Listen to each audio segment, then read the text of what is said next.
ఆ కృష్ణ భగవానుని గీతాగానామృత వర్షిణికై ఎదురు చూస్తున్న చిన్నారి గోపాలకు, చిట్టి గోపికలకు హరే కృష్ణ.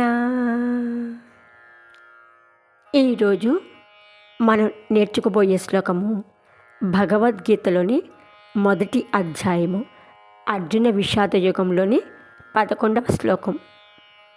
ముందుగా శ్లోకంలోని భావాన్ని తెలుసుకొని భావంలోని అంతరార్థాన్ని గ్రహిస్తూ శ్లోకాన్ని నేర్చుకుందాం. తర్వాత ప్రతి పదానికి అర్థం తెలుసుకుందాం. అర్థం తెలుసుకొని నేర్చుకుంటే ఎప్పటికీ మనసులో గుర్తుండిపోతుంది. సంజయుడు యుద్ధరంగంలో ఏమి జరుగుతుందో తన దివ్య దృష్టితో చూసి ధృతరాష్ట్ర మహారాజుకు వివరిస్తున్నాడన్నమాట.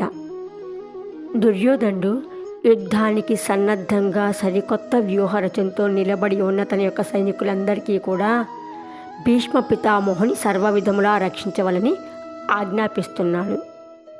భీష్ముడి గురించి ఒక్క మాటలో చెప్పాలంటే ఆయన పరశురాముడి దగ్గర అస్త్రశస్త్ర విద్యలు నేర్చుకున్నాడు. మహాయోధుడు. ఒకేసారి 1000 బాణములను వేసి సైన్యాన్ని పరిమార్చగల సమర్థత కలవాడు. అంత సమర్థత కల భీష్ముని రక్షించమని దుర్యోధనుడు ఆజ్ఞాపించడంలోని అంతరార్థం గ్రహించినట్లయితే, భీష్ముడు యుద్ధం చేసేటప్పుడు ఒక స్త్రీ పురుషుడిగా మన శిఖండి ఎదురుగా వచ్చినట్లయితే అస్త్ర సన్యాసం చేస్తానని వ్రతం చేపట్టినవాడు. అందువలన భీష్ముడు అస్త్ర సన్యాసం చేసినట్లయితే పాండవ సైన్యం భీష్ముడిని వధిస్తుంది. అందువలన భీష్ముడిని సర్వవిధములా రక్షించవలని సైనికులకి ఆజ్ఞాపిస్తున్నాడన్నమాట. భీష్ముడు తన సైన్యాన్ని పరిరక్షిస్తూనే శత్రు సైన్యాన్ని మట్టుబెట్టగల సమర్థుడు కూడా. అయ్యనేషు చ సర్వేషు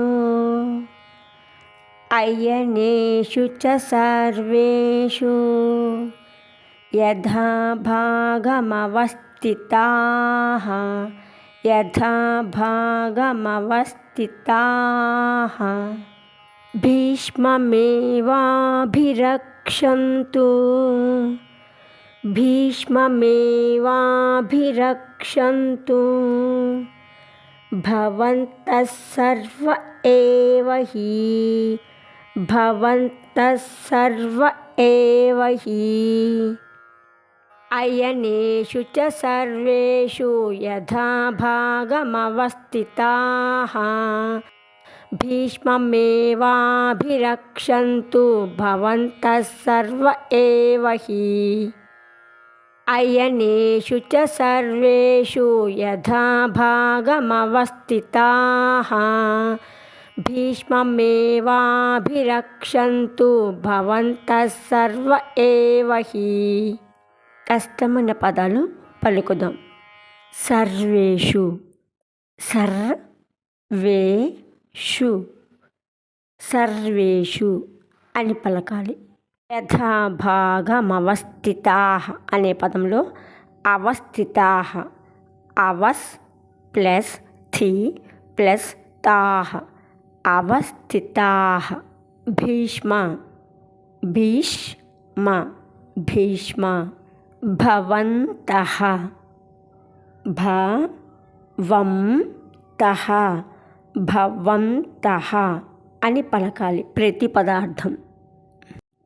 భవంతః మీరు, సర్వ ఏవ హి మీరందరూ కూడా, సర్వేషు సమస్తములో, అయనేషు చ యుద్ధస్థానములలో, యథాభాగం తమ తమ నియమిత స్థానంలో, అవస్థితాః నిలిచిన వారై, భీష్మమేవ భీష్మ పితామహుని అభిరక్షంతు రక్షించాలి అని అర్థం.